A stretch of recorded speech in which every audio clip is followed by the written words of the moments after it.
cordial saludo de bienvenida a este nuevo espacio de difusión, de reconocimiento, de información que desde el Banco Cooperativo Copcentral hemos querido iniciar y que hemos denominado aconteceres cooperativos. Lo que queremos a partir de nuestro aniversario, de nuestros 55 años, cuya celebración iniciamos desde el pasado 30 de octubre y que durante todo el año 2020 estaremos celebrando, fue entrar a hacer un reconocimiento y, lo más importante, a recoger unos testimonios de todos aquellos líderes del cooperativismo que han influenciado no solamente en la vida de Copcentral, sino del sector cooperativo en general.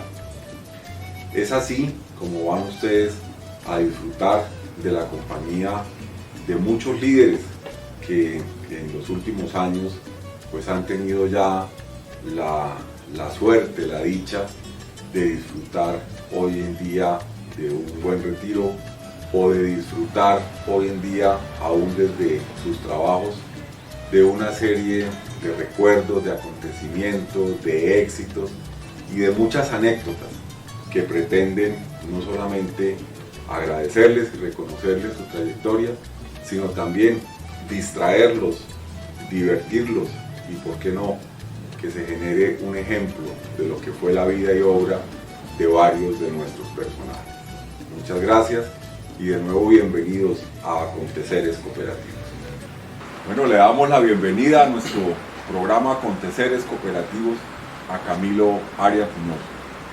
Ante todo, pues un gran amigo y además compañero hasta hace poco aquí en Copcentral. Un gran saludo de bienvenida a Camilo, y para nosotros pues de verdad tenerlo en este programa es todo un placer, pero además es toda una fuente de información muy valiosa que quiero en este rato ameno y por supuesto muy relajado, un poco frío por el tema de la pandemia, pues nos toca estar aquí retiraditos, pero muy importante y muy especial para nosotros, porque desde hace ya un par de meses, lo pongo un poco en contexto, hemos venido realizando este programa de Aconteceres Cooperativos, que, como lo mencionaba en la introducción del programa, pues tiene como principal objeto el recoger esos testimonios y el rendirles además unos homenajes a líderes del sector que sin duda contribuyeron no solamente en lo que es hoy el Banco Cooperativo Copcentral, sino en el movimiento cooperativo de la región del sur de Santander, y pues eso se ha trasladado también ya a nivel nacional, y por consiguiente nos pareció muy oportuno pues hacer este tipo de reconocimientos y acudir a estas fuentes de información histórica. De manera que bienvenido, Camilo.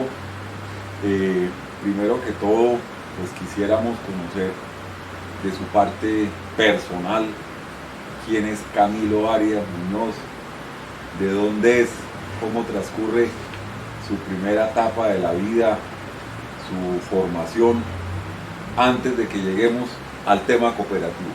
Bienvenido, Camilo. Doctor Jorge Andrés, muchas gracias, de verdad que muy contento de estar en este programa de Aconteceres Cooperativos. Le agradezco inmensamente la deferencia de tomarme en cuenta para este diálogo. Respondiendo a su pregunta, a ver, yo nací en el año 57 en Mogotes, una familia campesina, mi padre José del Carmen, mi madre Elvia. Fuimos 10 hermanos, yo soy el segundo de los 10 hermanos. Creo que 8 de los 10 nacimos en el campo, en la finca paterna que todavía persiste. Y pues como una característica común, familias numerosas, pocos recursos, pero con un contrasentido, diría yo, y es que en medio de las dificultades, de no poder ir a la escuela porque quedando cerca a la escuela había un río frondoso, un río caudaloso, y eso no nos permitía ir a la escuela.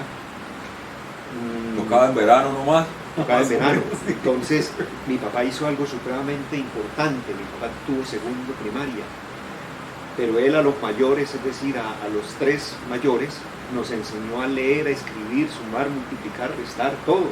Ahí en casa. En casa. Hecho en casa. Hecho en casa. Cuando fuimos al primer año de escuela, nosotros sabíamos ya lo básico. Tan es así que en el caso mío yo pasé al segundo primaria a mitad de año y pasé sobrado al segundo primaria. Y tocó en otra vereda donde una tía, donde la escuela quedaba incluso un poco más lejos, pero no había río de por medio, entonces uno se podía desplazar fácilmente. Y así tocó con los mayores hasta que papá tomó la decisión de comprar una casa en el pueblo, dividir la familia literalmente, quedarse él con mi abuela y un hermano mío, y al resto con mi mamá para el pueblo, para que estudiáramos. Bueno, ahí por razones de tanta amistad entre los dos, yo conozco la finca y me dices que es la misma. ¿La casa también es la misma? La casa es la misma, O el sea que cimiento de la casa es los mismos, es la las misma tapias son las esquinera mismas. y... Ah, bueno. Sí, entonces eso tiene un recuerdo para nosotros muy especial, pero el tema es que era como un contraste, un poco las dificultades, las carencias, pero yo disfruté mucho esa época, disfruté mucho mis primeros años de vida. Nunca tuvimos un juguete, mi papá no nos lo podía comprar, pero nosotros lo fabricábamos. En algún periódico, cuando eso no había televisión, nada, pero en algún periódico, en alguna parte uno veía un carro y nosotros lo hacíamos. Entonces hacíamos con las cosas de la finca, hacíamos juguetes, nos entreteníamos con eso y fue una época extraordinaria. Hasta que nos tuvimos que empezar a regar donde familiares para poder ir a la escuela y después nos vuelven a juntar ya en Mogotes para estudiar. Entonces, yo veía, cuando cumplí 10 años, yo veía que a mi papá le tocaba muy duro para comprarnos que los cuadernos, que los uniformes, que todo lo que se necesitaba para estar en la escuela. Yo le hice a mi papá una propuesta y es que yo quería independizarme económicamente. No irme de la casa, no lo podía, pero sí independizarme económicamente. Entonces mi papá me dijo, bueno, usted sabe que en la casa todos tenemos responsabilidad de trabajar. Yo le concedo que usted trabaje 3 días en la casa, me ayude, vaya al colegio, primero. Segundo, me ayude 3 días en la casa y los otros días son para usted. Usted verá qué hace, en qué se gana su plata. Y con la condición era que entonces yo me vestía, yo compraba mis útiles, yo me sufragaba mis gastos. Y así, entonces en esa dinámica, pues yo trabajé primero vendiendo un periódico que se llamaba El Campesino, el primer domingo, donde un padrino era el único que vendía El Campesino en el pueblo. Yo le ofrecí que yo le podía hacer, era el voceador. ¿Quién nos sacaba ese periódico? ¿De quién era? ¿Eso era de la iglesia o era de quién? No, ese era un periódico por allá como un poco cercano a Radio Sutapi, ¿se acuerda de eso? Claro, bueno, de eso, y entonces El Campesino, y yo veía 2, 3 muchachos en el pueblo ofreciendo El Campesino. Me gustó ese trabajo y lo veía como facilito. Me gané 35 centavos. 35 centavos era muy buen dinero porque ya con eso yo podía comprar las meriendas del colegio. Y así fui avanzando en trabajos. Yo movilizaba mercados, tenía unos carritos de ruedas de madera también, que se llaman zorras. Las zorras, sí. Las zorras, entonces ya alquilé una zorra y con la zorra yo ya me gané 2 pesos con 50 centavos. Subieron las utilidades. Subieron las utilidades. Y después fui pasando por supuesto yo ya sabía el trabajo de la artesanía del pique, que era lo característico de la región. Entonces yo trabajaba y lo que más ganaba era en eso, pero también fui panadero, ayudé a arriar ganado para la pesa. Trabajo que si yo le veía de ellos, me le medía. Pues eso tenía, en medio del estudio tenía una parte bonita y una parte como triste. La parte triste era que un viernes mis compañeros del colegio estaban pensando en qué hacer el fin de semana, que ir a jugar, que ir al río, que ir a baño, que ir a alguna actividad. Mientras eso, yo estaba pensando cuánta tarea debo desarrollar este fin de semana, cuánto me quiero ganar. Entonces era la parte como triste para mí no poder participar con mis compañeros. 12, 13 años, estamos hablando de años 70 sí, más o menos. Un poquito antes. La parte bonita era que yo era el único que cargaba billetera y dinero en el bolsillo. Entonces nunca me faltaba, si me antojaba en mi recreo de comprar algo, pues tenía cómo comprar y compartía con mis compañeros. Entonces ellos envidiaban de mí, mientras yo envidiaba que ellos podían disfrutar de su tiempo, los fines de semana, las vacaciones. Pues yo no podía hacer eso. Pero sí tenía dinero en el bolsillo siempre. Poder adquisitivo. Y eso me permitía entonces vestirme bien, comprar los cuadernos que me gustaban, ponerme la ropa. Compré hasta una cicla nueva, muy buena. Entonces a los otros les tocaba heredarla de los mayores si es que había. Yo tenía esa compensación. Entonces fue una época muy bonita y pienso que eso, yo en algún momento, cuando me llamaron para la cooperativa, después yo me hacía esa pregunta, ¿por qué se fijaron en mí? Seguramente me veían por ahí, en un trabajo, en el otro, en una cosa, en la otra. Entonces dije, pues este muchacho puede ser. Ese es un poco, así a grandes rasgos, la historia. El bachillerato ahí ya en Mogotes. El bachillerato en Mogotes. Lo pude hacer bien, con muy buenas calificaciones, a pesar de que pues, no tenía mucho tiempo. Entonces pues empecé a tenerme que exigir y eso pues era... ¿Ese es instituto técnico de los que salían con yo, agrícola o sí, con bachillón? Yo hice hasta el quinto primaria en el Instituto Técnico Agrícola y mi propósito era seguir allá. Una semana antes de empezar clases llegó el rector y el vicerrector del colegio San Juan Bosco a decirle a mis papás que me pasaran para el Bosco y ellos no querían y yo tampoco. Pero ante la visita de esos personajes en mi casa, hablando con mis papás, pues ellos le dijeron, no, pues mi hijo le toca que se vaya para el Bosco. Y entonces tuve que terminar mi bachillerato comercial en el Bosco. El Bosco ya era más técnico, ya era un enfoque más comercial. Era un enfoque comercial, correcto. Que agrícola. Correcto. Haciendo tercero o cuarto bachillerato, fue que me llamaron a trabajar de obrero en la cooperativa. Ahí ya estamos empatando 14, 15 años. Sí, por ahí. Cuando eso le pedían permiso en el bienestar familiar o los menores podían trabajar. Nada. Había explotación de menores legalizada. Sí, entonces esa fue también una historia bonita. Yo estaba ese fin de semana, un sábado, trabajando en mi casa y llegó el secretario de la cooperativa. Funcionario, secretario de la cooperativa.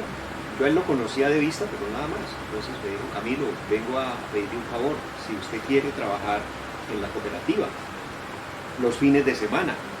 En ese entonces el comercio de empaque era una cosa monstruosa en Mogotes. Un sábado, cuando se abrían las oficinas de la cooperativa a las 8 de la mañana, fácilmente la cola de gente para entregar empaque cruzaba el parque. Y un domingo a las 6 de la mañana que se abría la cooperativa, la cola le daba casi la vuelta a la manzana, de los campesinos esperando, haciendo turno para poder vender los empaques a la cooperativa. Y si alguien a esa edad sabía de empaques, era yo. Usted ya había pasado. Supongo que por eso también fue que me tuvieron en cuenta, me llamaron. Esa fue también para mí una experiencia muy bonita porque era algo que yo sabía. Y ahí fui aprendiendo cosas. Y la billetera y la envidia de los amigos siguieron creciendo, porque ya... Sí, ya podía, yo ganaba, o sea, en ese entonces sí, ganaba y cumplía con las tres cosas, trabajar en la casa, estudiar y subsidiarme mis gastos y mis costos y los gustos. Ya estando en la cooperativa, termina el bachillerato, inicia algún estudio superior, ¿cómo es esa parte para que empatemos con sus 20 años? Bueno, terminado el bachillerato, y hay una anécdota muy bonita, y es que al día siguiente del grado me encontré con don Joaquín. Estaba incluso por ahí con unos amigos tomándome hasta unos tragos y iba don Joaquín a misa, el gerente de la cooperativa. y me dice: Camilo, lo felicito por el grado, quiero que cuando yo salga de misa vaya a mi casa. Asumí yo que era de pronto para ofrecerme algún trago, algún detallito, algo así. Pues me sale con que había una beca para ir a estudiar a Panamá y que él quería que yo la aprovechara. Para el instituto ya de... Para el Instituto Cooperativo Interamericano. Bueno, ya varios de nuestros invitados han pasado por ese instituto. Sí, veo y recuerdo que era una formación no solamente cooperativa, sino de liderazgo. Entiendo que sí. tenía un rol ahí de alguna tendencia política incluso. Sí, sin embargo en esa época ya no tanto. Ya el director era Pedro McCuckin, un canadiense. Era más neutro. Era un poco más neutro, sí. Y el título que le daban a uno era formador de dirigentes cooperativos. Qué bueno y qué falta hace ese enfoque. Entonces, estando en Panamá, faltando 2 meses tal vez para terminar mi estudio en Panamá, se presentó una vacante en la cooperativa. Y don Joaquín me envió un telegrama. Cuando es un telegrama, que era lo más rápido, duraba 8 días.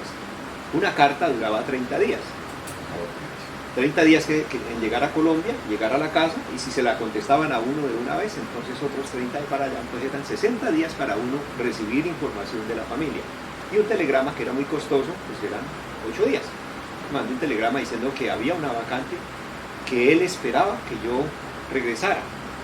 Y ese era un poco el compromiso que se tenía en el instituto, era volver a la comunidad, porque yo estando en el instituto en Panamá, a mí me salió un trabajo para el Ingenio Río Jaina, un ingenio cooperativo en República Dominicana.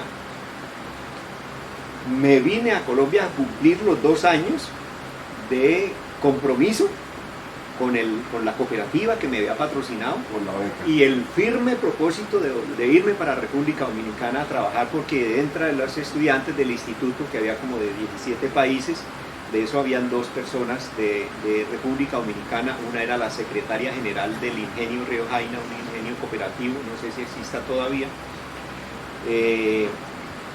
y ella me ofreció el trabajo. Entonces yo le dije: no, yo no me puedo ir. Era para de una vez, es decir, yo podía tomar el vuelo de Panamá, era para República Dominicana. Yo dije: no, hagamos una cosa, yo voy a Colombia 2 años, cumplo el compromiso y me devuelvo. Pues han pasado 40 y pico de años y aquí estoy.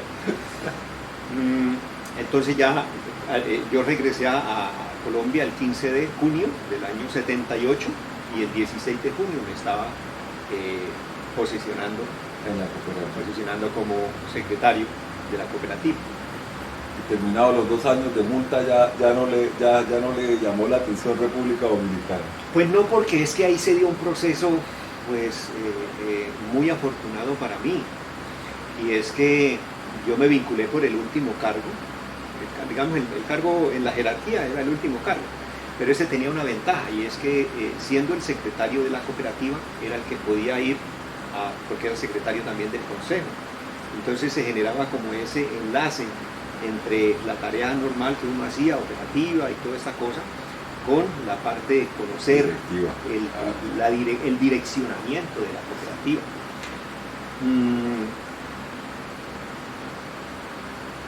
Ahí entonces don Joaquín me decía, empezó pues por la formación que ya había tenido, él confiaba mucho en mí, y entonces me empezó a mover de cargo en cargo. Él decía: yo quiero que usted conozca todos los cargos.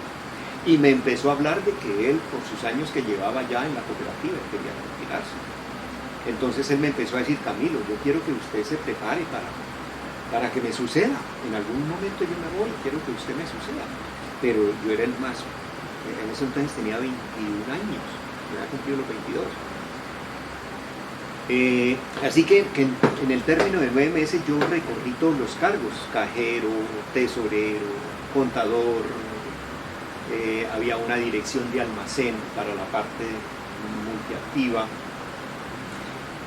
Yo recorrí todos esos cargos, y él me dijo, a él le propuso al consejo que se hiciera como una modificación en la estructura del cargo, que no debía ser el último, que debía ser el segundo, porque ese cargo le dieron como una connotación un poco más de más responsabilidades, y ya yo fui aprendiendo las tareas del gerente. Entonces él me encomendaba cosas, tan es así que ya yo manejaba todos los negocios de la cooperativa, en negocios muy importantes con el IDEMA, con Concesión Salinas, con los ingenios, porque traíamos los productos, teníamos cupos en esas entidades por ser cooperativa, y la comercialización de empaques con el IDEMA y los insumos. Entonces, esa era, como digamos, la actividad de ahorro y crédito, que ya la había, pues no era tan fuerte.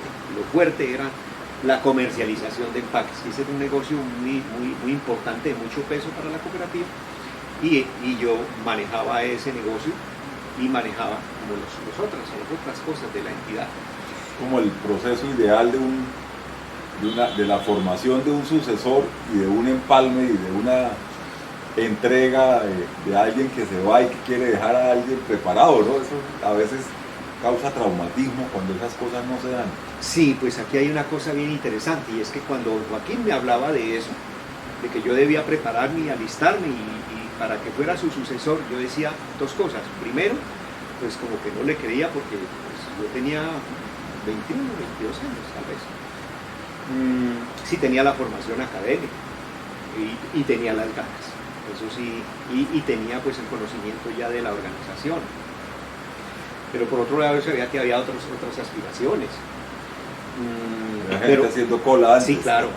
Y había unos compañeros que fácilmente me doblaban en edad a mí, que llevaban 5, 10, 15 años en la cooperativa. Entonces también ellos podían ser aspirantes.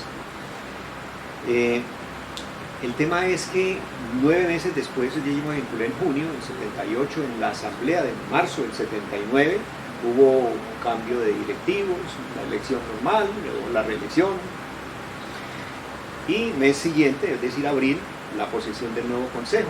En esa reunión, don Joaquín manifestó que él se quería desvincular y que él veía que yo podía ser el perfil para eso. Me propuso y el consejo aceptó, y en esa misma reunión yo pasé de secretario a gerente. De una vez. De una vez. Entonces esa fue una... Digo, 79 me dice. Años 79, sí. Esa fue un tema pues muy afortunado para mí, porque como que todas las cosas se fueron dando secuencialmente. Y esa ha sido una característica, si ahora más adelante hablamos de eso, doctor, que ha pasado en toda mi vida. Yo soy muy de buenas. Tiempo después ya fue que empecé yo a estudiar carrera profesional. Yo empecé 3 carreras que tuve que abandonar: contaduría, derecho y administración de empresas. 2, 3 semestres, y por estar en Bogotá, y cuando eso pues tocaba en Bucaramanga, no había tema de distancia, universidad a distancia, pues tocaba presencial o presencial, era muy complicado. A mí finalmente me tocaba abandonar. Solamente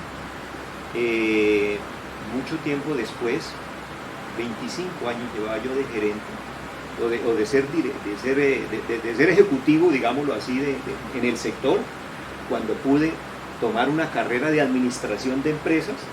Y ahí se acabarla. Y terminarla. La cuarta fue la vencida. Ya en Bucaramanga.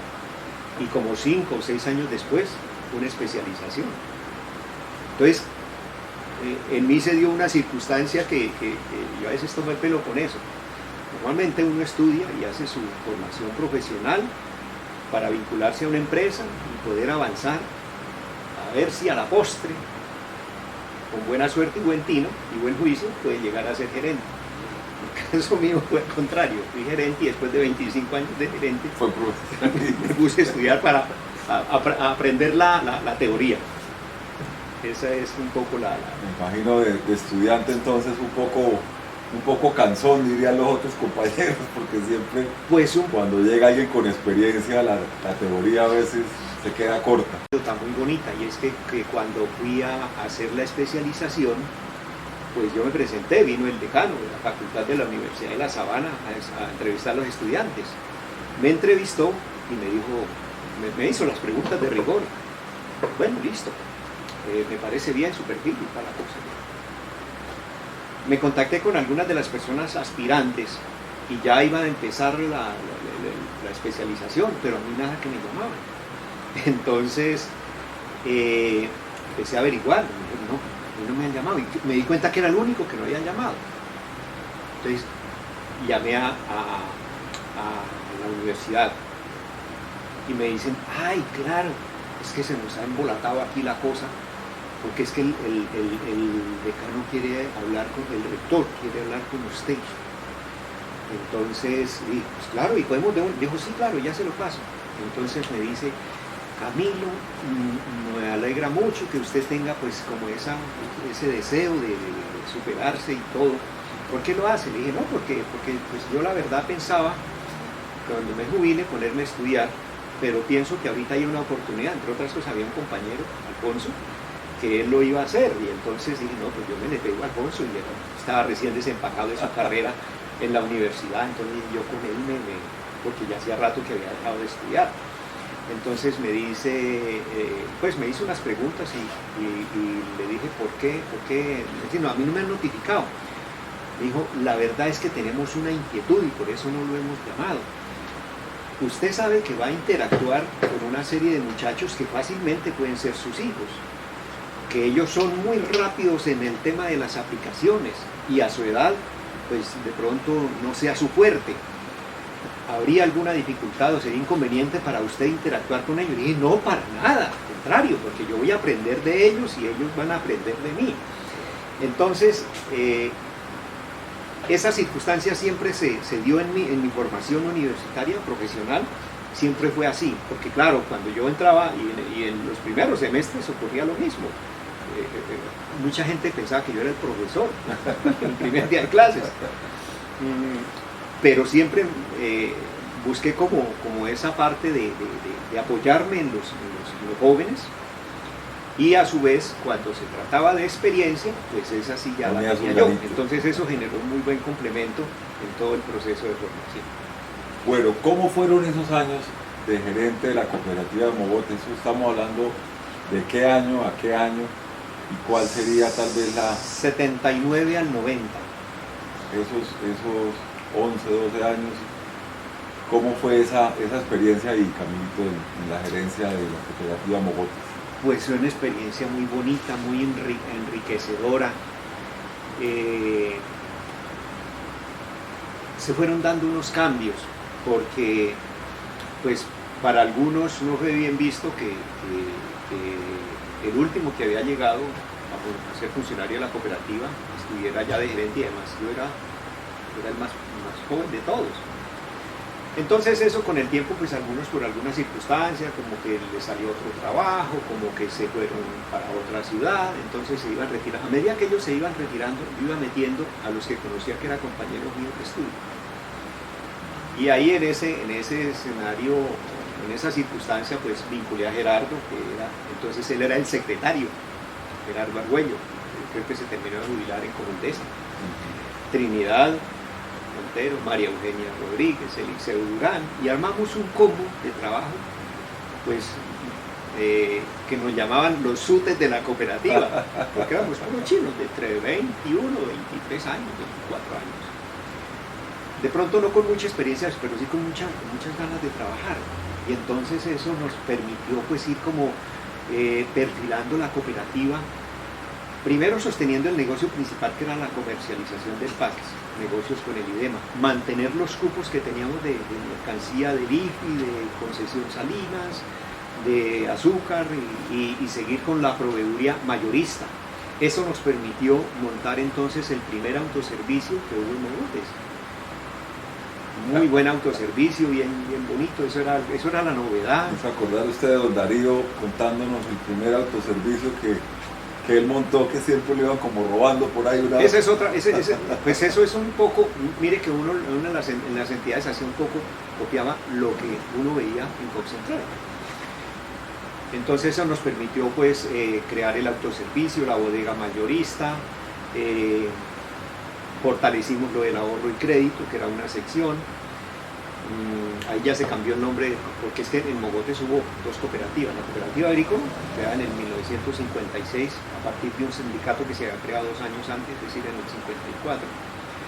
y la Cooperativa de Ahorro y Crédito creada en el año 62, y en el año 72 se fusionaron y se creó la Cooperativa Agrícola de Ahorro y Crédito, y posteriormente entonces ya se hizo una reforma de estatutos que fue la Cooperativa de Servicios Múltiples de Mogotes Limitada, y ahí la sigla Servincop y la MS del centro es por la multiactividad. Todo eso nos permitió fortalecer esos servicios. Adicionalmente le entramos en la comercialización de café, que era el otro producto, el fuerte, el empaque. El otro producto era el café y la proveeduría. Y eso lo complementamos con servicios médicos, con droguería, con servicios médicos y servicios odontológicos. Lo único que no nos pudimos meter fue con el tema de venderles a los campesinos la carne. Entonces el campesino llegaba muy madrugado, 4 o 5 de la mañana, esperaba que se abriera la cooperativa y ahí hacía todo, vendía su empaque, vendía su café, compraba su sal para ganado, compraba sus insumos, y lo único era, salía de ahí, iba a la pesa, compraba su carne y ya estaba listo para devolverse. Misa y para su... Misa, claro, misa y para su casa. Entonces era muy bonita esa dinámica, y eso nos permitía pues, una motivación mutua para el campesino y para nosotros también, poder estar participando en todo eso. Bueno, y si necesitaba consulta médica, ahí estaba el médico, y si necesitaba odontología, ahí estaba su unidad odontológica para que lo atendía. Ese proceso ya de gerente de Mogotes nos lleva a cuándo empieza la relación con Copcentral. Me imagino que Mogotes se asocia a Copcentral o empieza Mogotes a interactuar con Copcentral. ¿Cómo es que termina usted siendo directivo en Copcentral en representación de Mogotes o ya en lo personal? No recuerdo bien. ¿Cómo fue eso? No tengo fecha del ingreso de la cooperativa de Mogotes a Copcentral, pero lo cierto es que cuando yo conocí, ya incluso como obrero, en el año 75, 76, ya estaba la relación. La cooperativa de Mogotes está vinculada a Copcentral. Creo que se vinculó desde muy al comienzo de Copcentral. Y lo mismo aparecía vinculada con Uconan, con Copdesarrollo y por supuesto con Financiacop, que eso sí era por ley, que tocaba estar ahí porque el 10% de la reserva legal que se llamaba cuando eso iba derechito para allá. Entonces yo, digamos, la vinculación institucional ya la había, y había ya relación comercial, ya porque Copcentral tenía las unidades, el área del departamento de mercadeo, y entonces nosotros ya comprábamos algunas de las cosas en el departamento de mercadeo de Copcentral. Tal vez cuando eso creo que no se utilizaba, no necesitaba crédito, pero sí utilizamos, empezamos a utilizar el servicio de educación de Copcentral, el servicio de auditoría de Copcentral. Y que yo recuerde como vinculación, digamos, en las directivas de Copcentral, eso debe estar del año 80-81, digamos unos 2-3 años después de que yo asumí la gerencia de la cooperativa de Mogotes. Empecé yo a estar vinculado en algunos comités, en la Junta de Vigilancia y posteriormente en el Consejo. Ahí ya empieza el trabajo con don Darío Benítez, por supuesto, como gerente en esa época de Copcentral. Sí. Usted a participar en el consejo, y bueno, llegamos ahí a una fecha, año 88 más o menos, con las nuevas regulaciones que emite el Congreso de la República, nueva normatividad, ese proceso de especialización en la actividad financiera y ese pesar de separar o de montar la multiactividad, que había sido el motor de crecimiento y de desarrollo social, no solo en la vida de la cooperativa Mogotes, sino de Copcentral, como lo pudimos ver. ¿Cómo fue ese proceso de separar, de dejar atrás, de aplicar esa nueva ley, aunque le tocó en ese entonces fue a Copcentral? Digamos que a las cooperativas como que todavía no les tocó. Yo tenía el privilegio de ser directivo de Copcentral. Digamos que la década del 80 al 90, esos 10 años, fueron muy como muy movidos para Copcentral. Dinámicos, muy dicen dinámicos. ahora.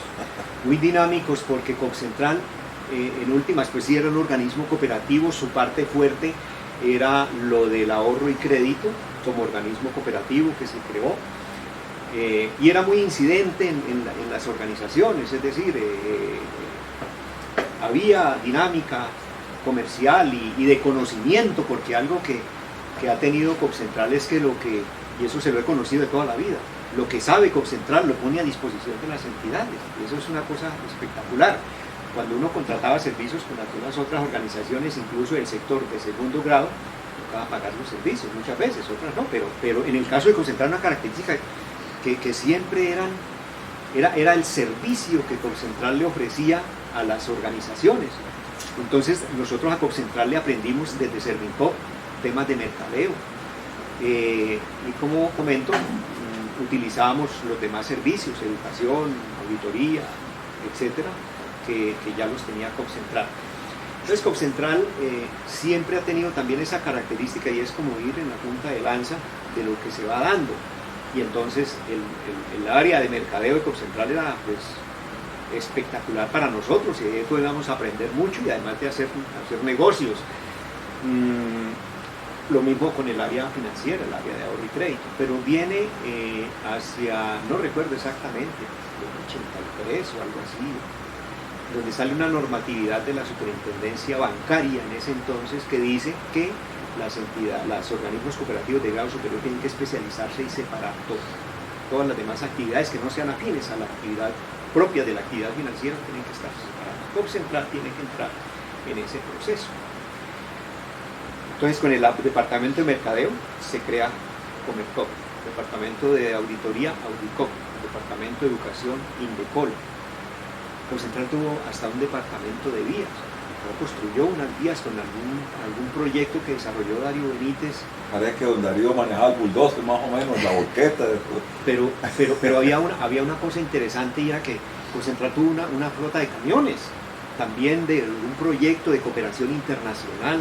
Era muy dinámico, y se conseguían cosas y se hacían muchas cosas, y entonces todo eso se hacía en un conjunto que se tiene que escindir como en el año 82, 83. ¿Dieron algún plazo o eso fue así como que a final de año ya no debe haber eso? Pues sí, un plazo, porque tenía que hacer el proceso de preparación. Lo que primero que dicen es, desháganse de todo. Entonces Copcentral tenía como la opción de decir, bueno, vendo el supermercado, acabo auditoría, etcétera, etcétera, pero no, Copcentral, y un poco con la visión del padre Ramón, dice, no, hay que mantener esas unidades de negocio, hacerlas independientes. Y entonces se crean organizaciones independientes, pero de alguna manera pues la dirección de Copcentral no se podía sustraer a estar muy atento a apoyarles, a darles como el oxígeno y la fuerza para que cogieran su propio impulso, su propia dinámica. Y por otro lado, entonces la superintendencia también diciendo, aquí la normatividad para que operen bajo nuestra vigilancia, ya no la de la cooperativa, sino de la bancaria, entonces es estas y estas y estas y estas. Ese era un trabajo bastante exigente. Me acuerdo mucho que nosotros, en alguna parte de ese proceso, yo fui presidente del Consejo de Administración. Me acuerdo que había semanas que teníamos que ir hasta 2 veces a Bogotá. En la aplicación de toda la nueva normatividad. Claro, nos citaban, y entonces citaban al representante legal o al suplente. El suplente era el doctor Carlos Alirio, gerente don Darío, el suplente Carlos Alirio, el auditor, que era Efraín Cristancho, ya fallecido, el revisor fiscal, no me acuerdo quién era, y el presidente del consejo. Y yo tuve que ir varias veces como presidente del consejo a notificarnos de cosas. Entonces era curioso que nosotros gastábamos 7 horas en un vehículo que tenía Carlos Alirio, un Renault 6 nuevo, era la novedad. 7 horas, llegamos a Bogotá, 20 minutos de antesala para que nos atendiera el superintendente, 5 minutos de atención por el superintendente, y devuélvanse porque venía ya otro paso o nos faltaba algo. Allá y para acá en esa carretera. Sí, era complicado. Pero todo eso se fue dando y eso generó, fue una época fuerte, de mucha exigencia, porque había que estar pendiente del tema financiero de COP Central, de las organizaciones que se habían escindido y de toda la normatividad que exigía la superintendencia bancaria. Y entonces ya empiezan a exigir una serie de cosas, una serie de equipos de trabajo, de staff. Ya la revisoría fiscal tenía que tener una organización, una estructura. Y todo eso pues fue un poco difícil, pero se pudo hacer. Y todo eso ocurrió más o menos en esa época, entre 80, 90, años movidos. Pero también eso le dio como una base al desarrollo financiero de COP Central muy interesante. Ahí llega una parte que quisiera empatar con la entrevista que hicimos con don Darío, y es el momento en el que él se retira. Sí. Usted está en el Consejo de Administración. ¿Cómo es el proceso, digamos, de seleccionar o de buscar o de nombrar el nuevo gerente?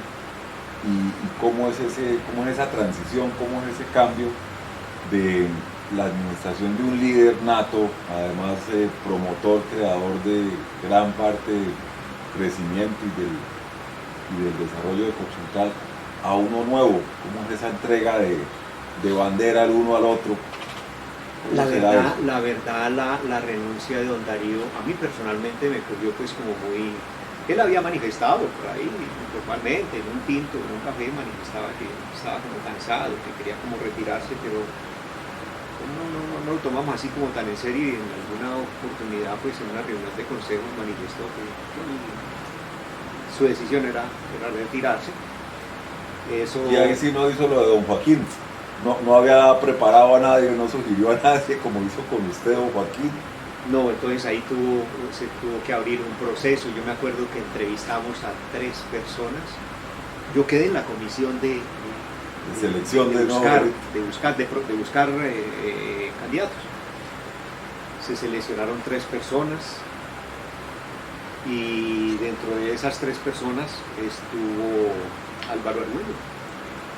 Y finalmente, pues el proceso, aunque no lo desarrollamos nosotros, creo que se contrató a alguien para validar un poco, fue Álvaro Argüello el que asumió el reemplazo de... Estamos hablando de año 91...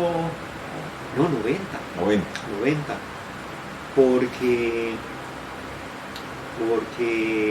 Álvaro Argüello era el gerente de Comercop. Ah, ya estaba vinculado, sí, digamos, claro. En la organización. Sí, él estaba vinculado en la organización. El temor de él era dejar Comercop porque además se venían desarrollando unos proyectos interesantes, también de cooperación internacional y una dinámica de agroindustria bien interesante. Y Álvaro manejaba muy bien todo ese tema. Él no quería dejar eso, entonces, o apartarse de eso, pero el hecho de estar en COP Central pues le permitía de alguna manera pues, tutorear ahí el asunto. Es correcto. Entonces él aceptó la gerencia él fue seleccionado para la gerencia de COP Central, quedó Comercop entonces vacante. Ahí es donde ya Álvaro Argüello me dice: Camilo, ¿por qué no asume la gerencia de Comercop y renuncia a Mogotes? Yo estaba casado ya, llevaba como 4 años de casado, mi esposa en Bucaramanga, entonces yo le dije: pero Álvaro, pues, yo estoy en Mogotes con mis papás, mi esposa está en Bucaramanga y mi proyecto es Bucaramanga. Entonces él me dice: no hombre, pues acepte la gerencia y ya estando aquí seguramente que sea más fácil que usted llegue a Bucaramanga. En 20 meses se dio la posibilidad de yo ubicarme en Bucaramanga, ya como subgerente de la oficina de COP Central en Bucaramanga. Entonces ahí, bueno, ahí está la historia entonces, de cómo llega usted a COP Central. Primero por Comercop y luego pasa ya a COP Central Financiera, llamémosla así en términos de actividad, y llega directo a Bucaramanga. Llego directo a Bucaramanga. Ahí también se da un poco algo parecido a mi formación académica. Y es que normalmente uno es funcionario y aprende y conoce y después puede ser directivo. Es la lógica, ¿no?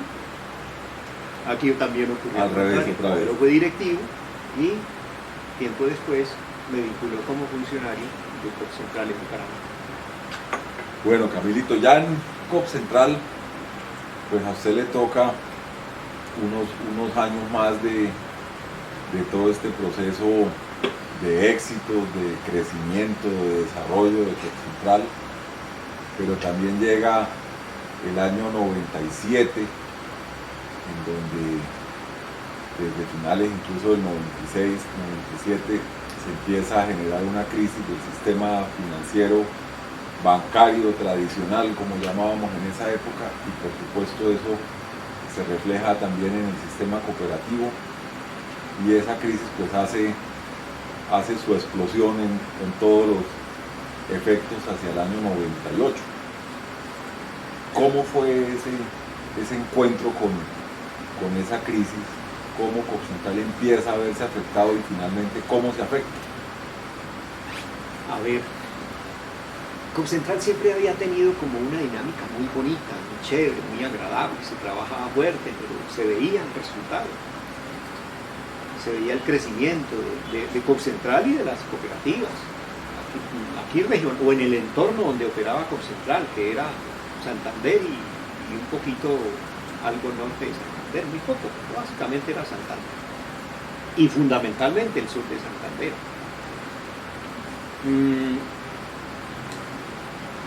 Y eso empieza a cambiar, como tú dices, 96, 97, se vino generando con esa dificultad que empieza a estallar en el 98, perdón.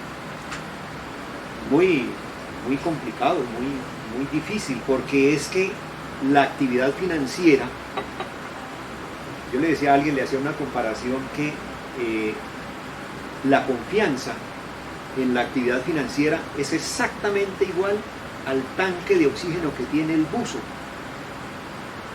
y está a 90 metros bajo el mar, por la superficie marina.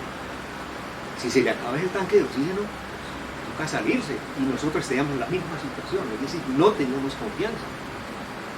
Y era muy complicado pues hacer la labor con el sector, porque todavía cuando eso existía la mistura, es decir, el fundamento de COP Central eran las entidades, pero también se tenían personas naturales, y había muy buenos negocios con personas naturales. Entonces, una red de oficinas muy importante, muy exitosa, sí, de claro. hecho. Colonizaron muchas regiones. De acuerdo. Todo el sur de Santander estaba muy bien atendido. Pero eso digamos, se nos cambió el panorama de una manera, además porque cuando eso se mostró que era la crisis del sector financiero,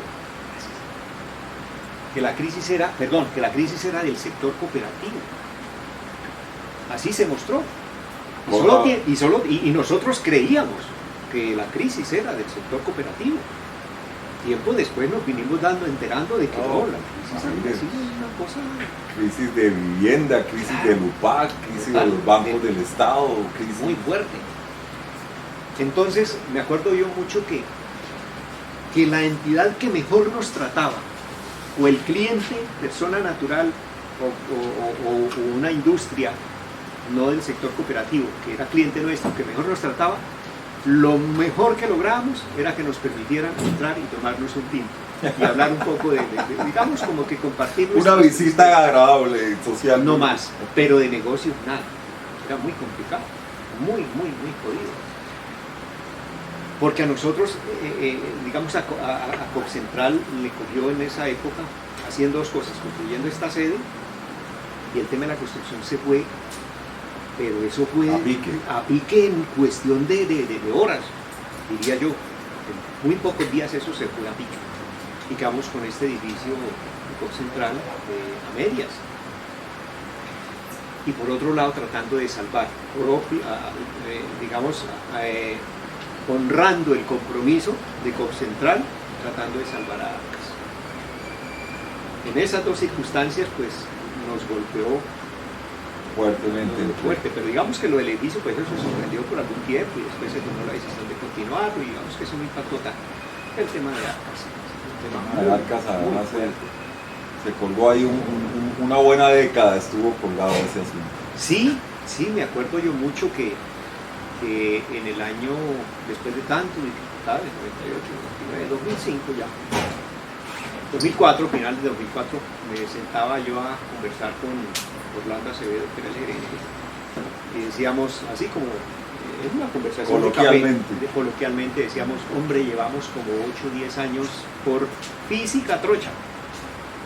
Este año, decíamos, este año que va a empezar, pasado mañana, 2005, ya salimos a pavimento. Por fin lo logramos. Ya lo logramos, ya como que sentíamos ese descanso, esa alegría de ver ya el camino despejado.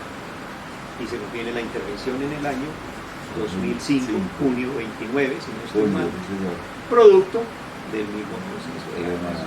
Y vuelve otra vez la dificultad. A la trocha. A la trocha de nuevo. Como dirían en ese brindis navideño. Por otros buenos años. Camilito, ahí no quiero dejar pasar, pues hay dos aspectos que usted los vivió y que viniendo de la etapa exitosa previa, pues me parece muy valiosa el análisis y la experiencia de cómo fue ese proceso. Y me refiero en el año 99, que se hace efectivo eso, si la memoria no me falla, como en marzo del 99 tal vez, que fue como mecanismo de ayuda de la crisis.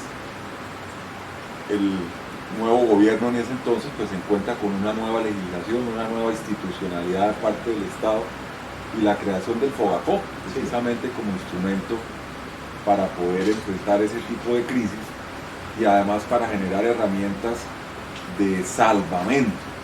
Fíjese que el enfoque de esa entidad fue muy interesante, igual que el de FOGAPIN, y es que se trataba no solamente de poner a salvo unos ahorros, sino principalmente de salvar la entidad financiera. Y el FOGACOP en efecto así lo hizo, y por consiguiente pues viene la remoción de un gerente, no por cuestiones legales ni por cuestiones de algún tipo de que obedecieran alguna razón distinta a que como el FOGACOP, la figura es que el FOGACOP se vuelve como principal aportante, para hablar en términos cooperativos, pues el principal aportante obviamente quiere nombrar su administrador de confianza. Entonces viene, con la llegada del FOGACOP, viene la llegada de un nuevo gerente, recuerdo que es Félix. Sí, Félix Gómez. ¿Cómo fue entonces?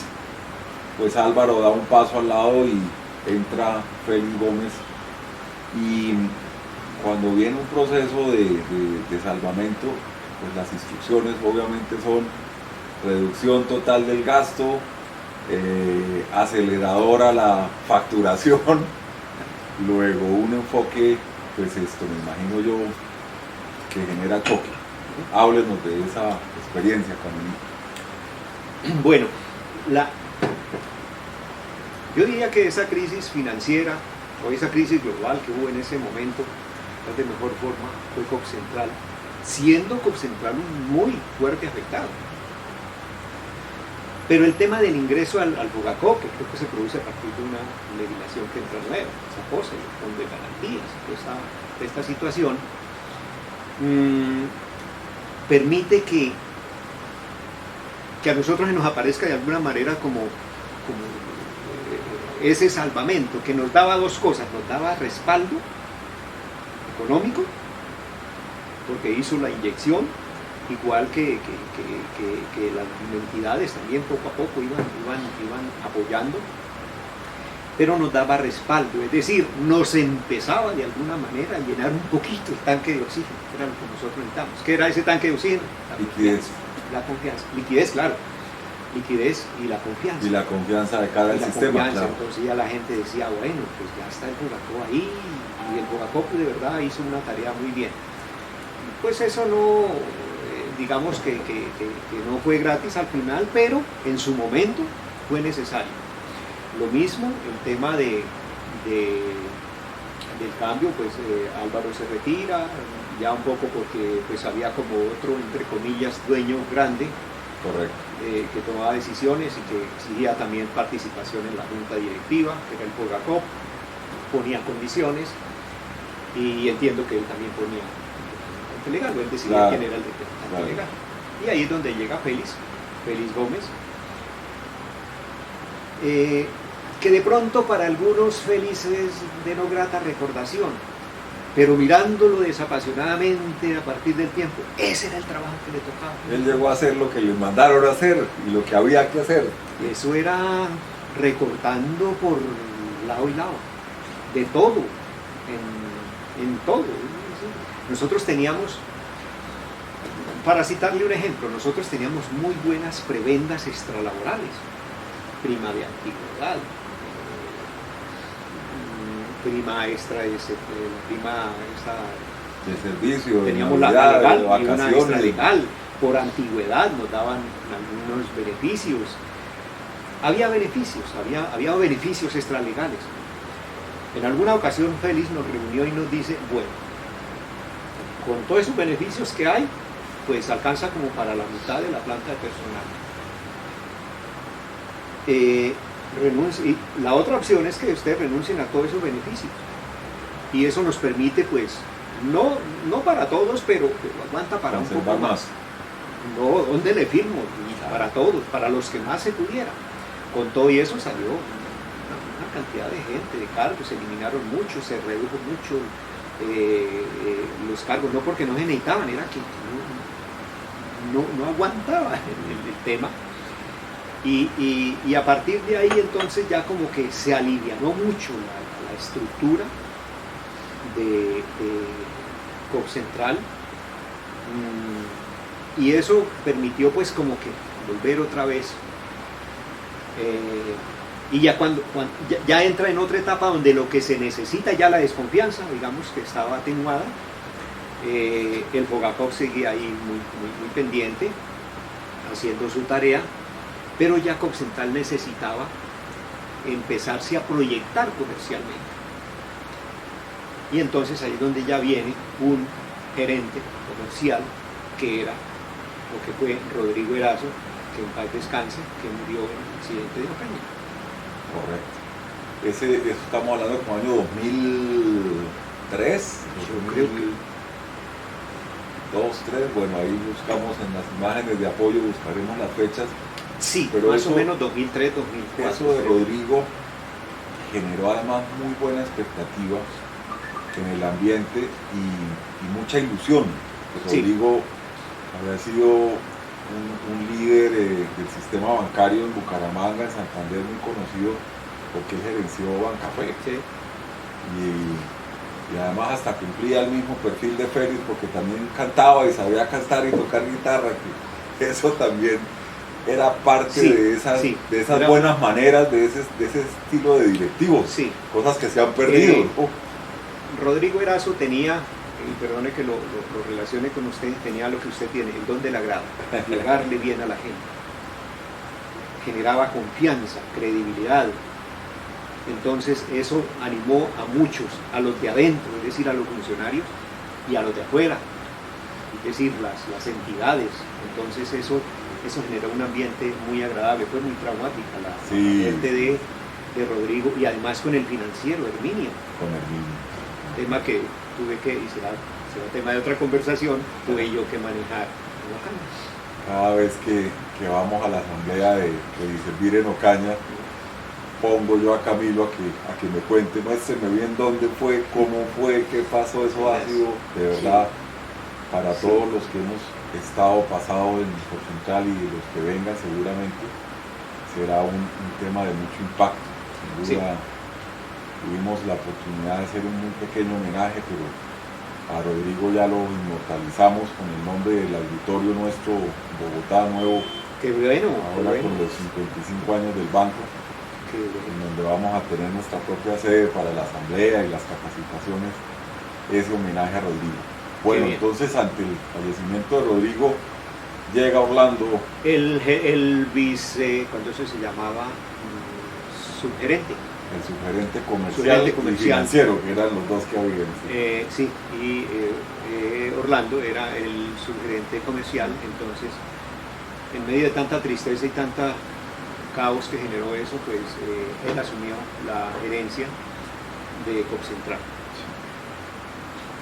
Y ahí llegamos al brindis del 2004, usted y Orlando. Ahí llegamos pensando al brindis, en que en el 2005. al final del 2004, diciendo con Orlando, muy difícil todo esto que hemos pasado, pero ya vemos la autopista.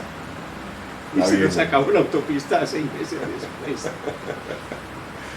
Pues ahí viene, Camilito, también la parte ya final de lo que es remembranza. Ya nos enfocaremos en su trayectoria después del año 2006, ya compañero mío. Pero en ese 2005 quisiera que nos ubicáramos un poco en ese mes de junio del 2005. Se produce el fallo judicial en donde una contingencia que el banco, bueno, en esa época Copcentral tiene clasificada como remota y por consiguiente las provisiones son mínimas. Cuando se da esa contingencia y hay que hacer las provisiones, pues genera la causal de intervención. Sí. Recordemos ese día, cómo empieza a sonar ese teléfono, cómo se riega el cuento, qué pasa, cómo los reúnen, cuéntenos de ese. A ver, eso tiene, en lo mío personal, seguramente, pues es una incidencia, por supuesto. Y es que para todos fue una sorpresa, claro, impresionante. Para mí no tanto, porque yo me andaba enterando de algunas de las cosas, de que el avance de los juzgados ahí en el tribunal, cómo se estaba complicando el tema. Claro. Y yo lo iba conociendo, pero yo no podía decir nada. Entonces entienda el problema para mí, claro, que no me dejaba dormir, y era conociendo algo que se venía cocinando, pero sobre lo cual no se podía decir absolutamente nada. Ni hacer nada luego. Ni hacer nada. Decirlo era peor porque no se puede hacer nada. Claro, eso dependía de un fallo. Pero ya ubicándonos en el momento, pues cuando a mí me llaman un sábado, me llamó Gustavo Muñoz, que era el subgerente financiero de Copcentral, y me dice, nos intervinieron anoche, cite a la personal a la oficina, para allá va el interventor a tomar posesión. Pues yo los llamé a mis compañeros de la oficina, y eso hicieron todos los gerentes de todas las oficinas, llamar a su gente y listos, porque hay algo supremamente importante. Mis compañeros se enteraron ahí de que, es decir, para ellos fue un choque más grave. Para mí, pues grave, pero no tanto, porque ya sabía que se venía dado. Pues no tanto que nos iban a intervenir así, sino que la cosa se estaba complicando mucho. No tenía ni idea. La intervención propiamente no, pero sí. Y ya cuando llegó el interventor, y entonces pues nos reunió, además un tipo muy querido, muy formal, nos tranquilizó a todos. Entonces dice ya el gobierno aquí es de la superintendencia financiera. Para mí, yo pensé, bueno, en medio de esta tristeza y esta dificultad, pues, doctor, le entrego mis llaves y voy me guardo en mi casa porque era muy complicado. Muchos clientes, no todos, pero muchos clientes confían los recursos en la persona, claro, pero depositan los recursos en la institución, pero confían en la persona. Y yo tenía casos de esos. Incluso un caso que era el que me había trasnochado. Un señor había vendido una finca para un negocio de una casa, había dado las arras, pero como la plata no se la recibía en el fue y la depositó allá. Ese viernes, por ejemplo, y el lunes esa ya... semana, yo no me acuerdo si el viernes o jueves, pero Dios sí. mío, y el lunes ya y no yo sabía disponible. que el miércoles o jueves, era por 8 días, el señor llegaba por la plata. A mí ese caso me dio muy duro. Entonces, yo imaginándome todas esas dificultades y todas las cosas, yo dije, bueno, en medio de toda esta dificultad, pues yo entrego las llaves y me voy. Y yo me ubiqué en ese contexto, ¿verdad? Doctor, puedo sacar, dijo, sus cosas personales, claro. Saqué mis 2 cositas personales y, bueno, chao, me dijo, no, señor, pues tienen que seguir aquí al frente. Yo los voy a acompañar, pero ustedes se quedan acá. Eso sí que Claro. porque yo sabía lo que venía a partir del lunes y ya se armó la bulla. Hubo gente hasta el domingo haciendo cola, a ver si de pronto abrían la oficina el domingo, porque había mucha incertidumbre. Pues la verdad el manejo por lo menos, yo sé que toda la gente que estuvo, a cada oficina le llegó un agente especial, ¿no? Creo que la gran mayoría, por no decir que todos, excelentes. En el caso de que nos correspondió a nosotros, él mismo se ponía al frente. Entonces creamos una especie de filtro, como lo que pasa ahora con la pandemia. Es que llegaba el cliente, pues algunos calmados, otros muy alterados, entonces los funcionarios comerciales, los de barra, los atendían, no los podían manejar, no los podían tranquilizar. Entonces pasaban al siguiente filtro, que era el subdirector, y si no era capaz él, entonces al director, la persona de la superintendencia me dijo, si usted no es capaz de decir no quedan, entonces me los manda a mí. Entonces todo ese filtro, esa línea de mando ahí, permitía pues como que la gente se fuera tranquilizando, y ya cuando llegaban a él, los pocos que tuvieron que pasar, que no fueron muchos, pero él sí estaba muy atento. Y cuando se armaba bulla en la oficina de la gente, no falta el que llega a gritar y ¿qué pasó? Y que me van a robar mi plata. Entonces él se paraba y bajaba y en grupo los atendía, les explicaba, no, tranquilos, esto es una medida temporal y toda la cosa. Su plata no se va a perder, y bueno, ahí los tranquilizaba y eso.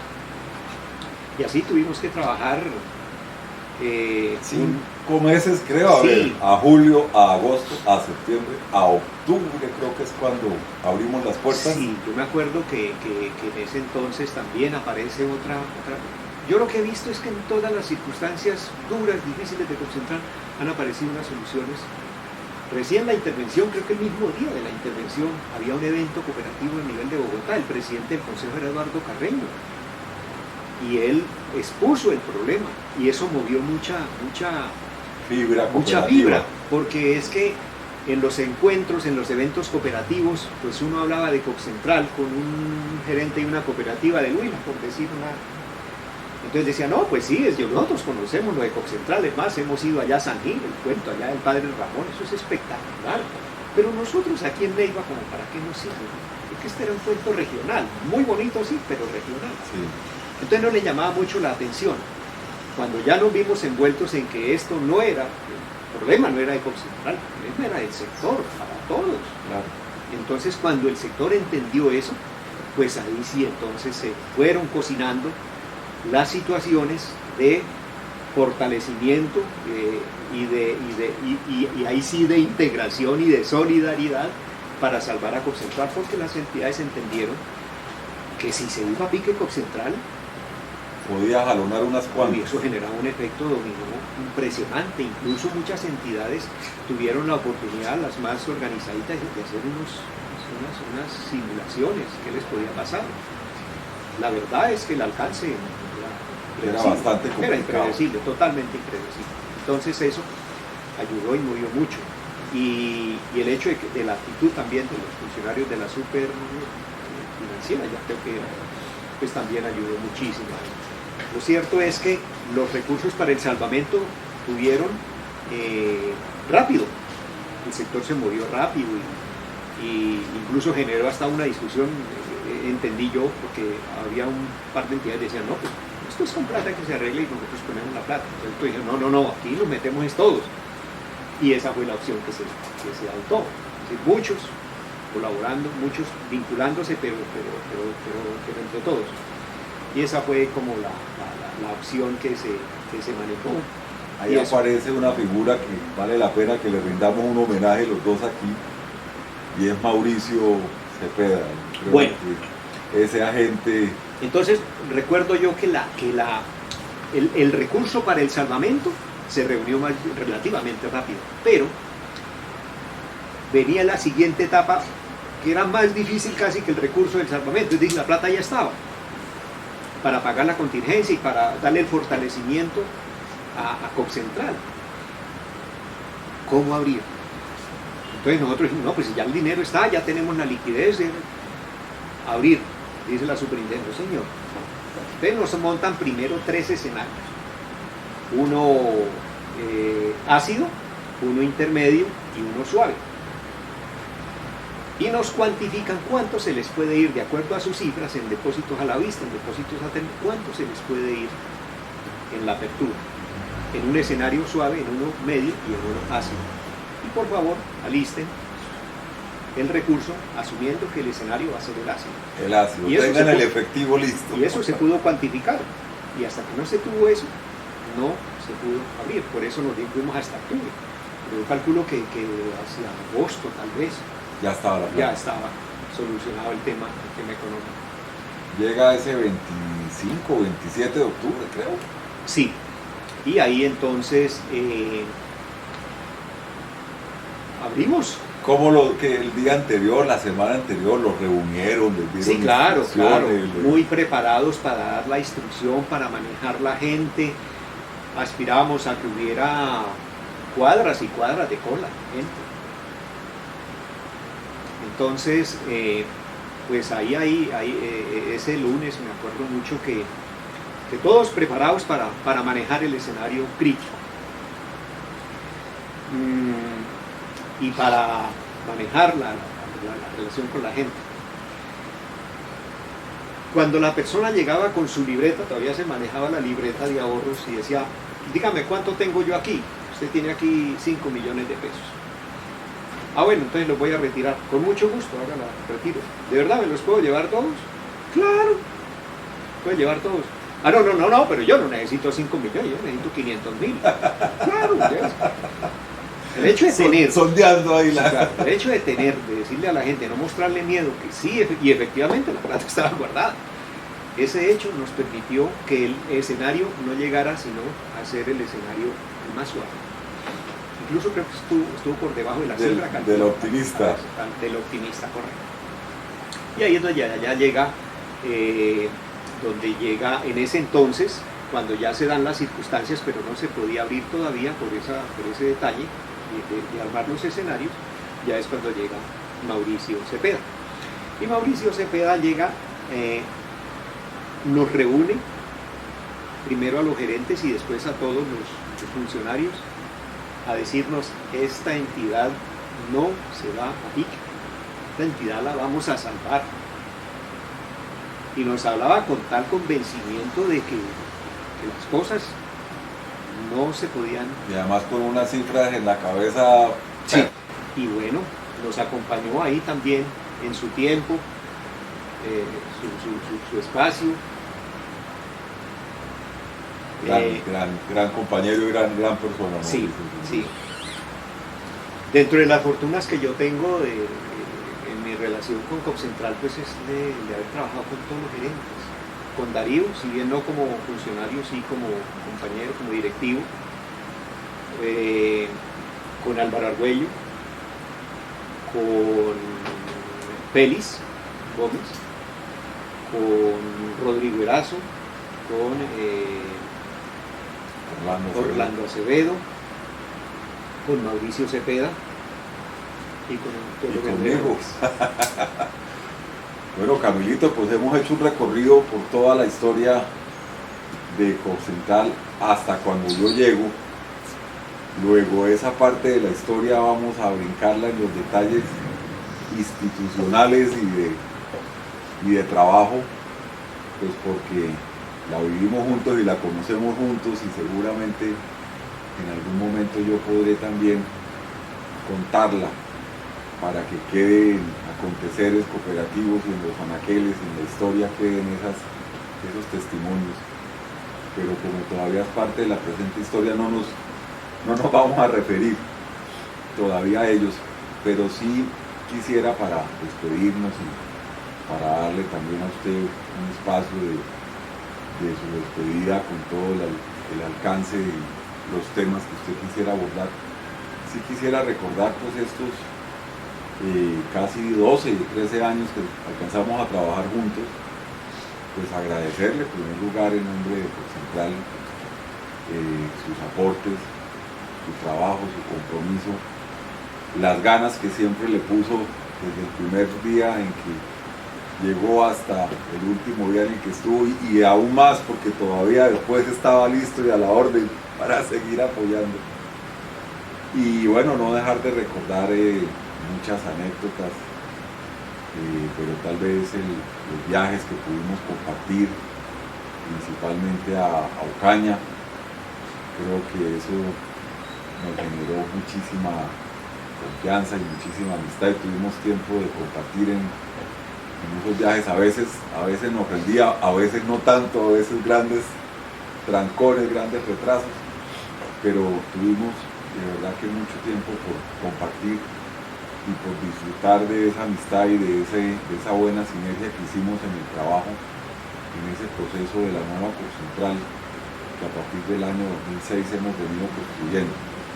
Entonces, solo mis agradecimientos y los mejores recuerdos, Camilito, pero por supuesto quiero darle la palabra a usted como un entrevistado de cuáles son esos tópicos que más le llaman la atención, de esos pendientes que quedaron, de esos sueños realizados, de los que no, y que se despida con toda tranquilidad y confianza en nuestro programa. Muchas gracias, doctor Jorge Andrés. Lo primero, pues decir que la verdad hoy día soy una persona muy agradecida. Bueno, yo siempre he sido agradecido, siempre he sido agradecido porque, como le comentaba en el relato inicial, he sido muy de buenas. Desde pequeñito he tenido algo que no comenté, a los 6 años yo saqué mi primera cosecha de yuca. Propia. ¿Cómo se llama su línea, no? Su hilera, ¿cómo le dicen lo de la yuca? En surcos. No, surco. Mi papá me prestó un pedacito de tierra y mi mamá me respaldó. Entonces a los 6 años tuve yo mi primer cultivo y vendimos la yuca. Nos dieron $1 con 30 centavos y con eso compramos un pesebre. Cada sueño de acuerdo a la edad. En ese momento la mejor compra fue el pesebre. Pues la verdad es que se pone uno a hablar de estas cosas y empieza a recordar cualquier cantidad. Pero yo siempre me he sentido pues como muy agradecido, con mi niñez muy contento, feliz en medio de las limitaciones, pero contento. Con mi estudio me fue muy bien. Con el trabajo tenía la oportunidad de estudiar, trabajar y apoyar a la casa. La formación cooperativa, la formación profesional, etcétera, etcétera, todo eso se dio pues con dificultades, como le comentaba antes, que el hecho de que hubiera empezado 3 carreras y lo hubiera tenido que abandonar de camino no me prohibió intentar una cuarta y la pude terminar. Entonces, pues como que esa persistencia ayuda mucho y lo ayuda a uno a madurar. Por otro lado, pues asumir responsabilidades muy temprano, y es que en la casa, pues prácticamente yo he sido el líder natural de la manada, y he sido feliz con eso, y pues claro, todos apoyamos todos, pero yo he tenido esa responsabilidad. Pero son cosas que uno hace y las hace con gusto, y eso como que trae. Me he sentido muy bendecido por mis padres, por mis hermanos. Yo pienso que uno es exitoso cuando tiene personas que voluntariamente oran por uno, desean que le vaya bien. Y la verdad, me ha ido supremamente bien. En el trabajo siempre tuve trabajos de muy buen nivel sin menospreciar ninguno. El trabajo de obrero que yo hacía en Servincol, en la cooperativa de Mogote, lo consideraba un buen trabajo, y además ganaba más que lo que ganaba en las artesanías, en lo que tenía que hacer, lo que habitualmente hacía. Siempre fui y he sido un privilegiado, y laboralmente siempre me sentí privilegiado. De cada uno de los gerentes de Corcentral, desde Darío Benítez hasta usted, he aprendido, he tenido cercanía, he tenido amistad, he tenido consejo, he tenido enseñanza, he aprendido. Y de todas las etapas, buenas y malas, de Corcentral y también de Servincol, pues aprendí mucho. Y eso me hace de que hoy sea pues una persona profundamente agradecida con la vida, con mi familia, con el sector cooperativo, con todos los compañeros, siempre gocé de muy buenos equipos de trabajo, siempre. Eso es como parte de la bendición, y es no tener que bregar uno con ninguno de sus pupilos, siempre gente muy proactiva, muy colaboradora, de un cariño inmenso. Pasó mucha gente que trabajó conmigo y que hoy está aquí, están en distintas partes, y cuando me contacto con ellos, pues todo es de agradecimiento, porque no sé cómo, pero algo les enseñé, y yo aprendí mucho de ellos también. Entonces es como cuando uno entra y hace como un balance, es como muy agradable, como muy positivo, muy chévere. Entonces ahí me siento pues como muy agradecido. Me permitieron hacer un buen trabajo, y siempre, en todo momento, todos los gerentes de Copcentral con los que tuve la oportunidad de interactuar me ofrecieron su amistad. Hoy día los aprecio mucho, y tuvieron en cuenta mis opiniones, o me escuchaban mis opiniones, y eso es algo muy agradable. Y Copcentral tiene una característica, y usted la afianzó más que, pues digamos que es una característica de todos los gerentes, pero de todos los gerentes o presidentes de la institución, y la afianzó mucho más usted, y es generar como esa confianza, esa tranquilidad, esa cercanía. Se lo decía en algún momento, usted en el mismo momento que se presentó como gerente de Copcentral me dijo: yo soy su jefe y aquí está mi amistad. Y eso es algo que yo valoro y aprecio muchísimo, porque pues así uno trabaja muy chévere, ¿no? Tiene uno la confianza de interactuar, de exponer, de decir, de escuchar también, de dar su opinión. Entonces fue muy chévere.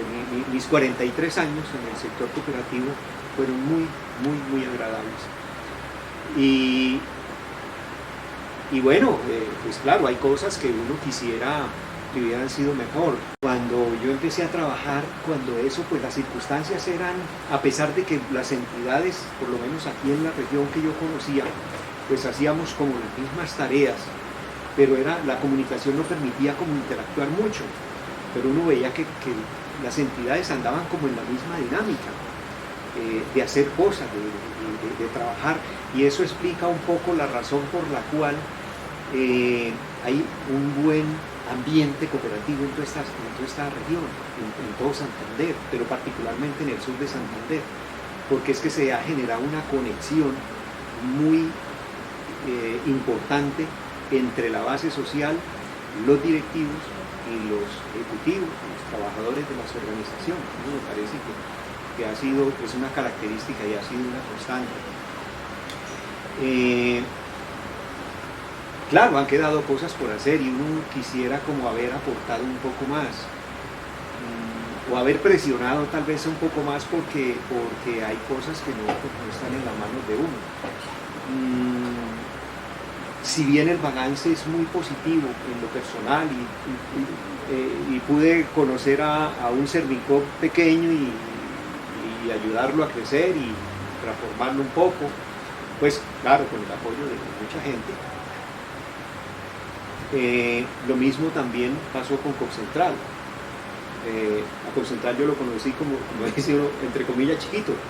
Sí, era pequeño, pero era muy importante en lo que hacía en su momento, era muy importante, pero en su tamaño, pues era pequeño frente a lo que vino dándose después y lo que es hoy. Entonces ver uno ese proceso de crecimiento de la institución, de crecimiento del sector, pues si uno sabe que ha puesto ahí un grano de arena, lo siente como propio. Claro, quedan cosas. Hay cosas que a mí me hubiera gustado como haber podido aportar más. Mira el tema de la integración. El tema de la integración es algo que sí se ha dado, ha avanzado un poco, pero debiéramos estar mucho más avanzados. Y en mi modesto criterio, que no ha permitido o no ha apoyado mucho ese proceso de integración real del sector, son los egos. una organización crea como Copcentral, que es un creador de cosas para el sector, a veces no se valoran. Y entonces más se piensa como en crearle la competencia, crearle una competencia a un producto, a un servicio que saca una institución del sector. Y yo creo que todos hemos sido, muchos hemos sido, por lo menos la dirigencia cooperativa a nivel de ejecutivos y a nivel de directivos, han conocido las experiencias de Yadvan en Canadá, de Sicredi en Brasil, de GRB en Alemania. Y cuando uno mira esas experiencias, todas han tenido el mismo común denominador, que en algún momento estuvieron como organizaciones un poco sueltas, pero finalmente se articularon, y eso fue lo que les permitió el desarrollo, el crecimiento, semejante desarrollo. Nosotros eso lo conocemos. Los cooperativistas colombianos conocemos esas experiencias, pero no las aplicamos. Entonces ahí va el discurso por un lado, la acción por otro lado, que no es propiamente el mismo. Y lo mismo pasa con el tema del relevo generacional. Incluso eso, yo cacareé mucho el tema del relevo generacional, ¿vale? En los escenarios donde lo podía cacarear el relevo generacional, pero eso hay que practicarlo. Como yo cacareaba el señor doctor, que usted me dijo, no, usted puede tener, si quiere, otro tiempo en Copcentral, pero yo tengo que ser consecuente con lo que yo he manifestado.